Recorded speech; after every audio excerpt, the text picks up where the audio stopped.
The second requirement is to confirm that 2 or more disciplines have already published important insights regarding the problem or question.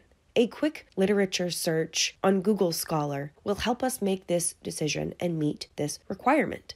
If we can find at least 2 sources, each one from a different discipline, that attempt to explain the same problem, there is potential for an interdisciplinary approach. If we have trouble finding, for example, psychology articles or sociology articles, then our problem may not be relevant to interdisciplinary studies. As an undergraduate student, feel free to reach out to me or your other integrative studies professors for help if you have questions about this requirement.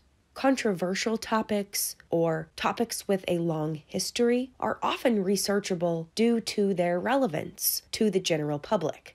There is plenty of information out there, but sorting through it can take time and patience.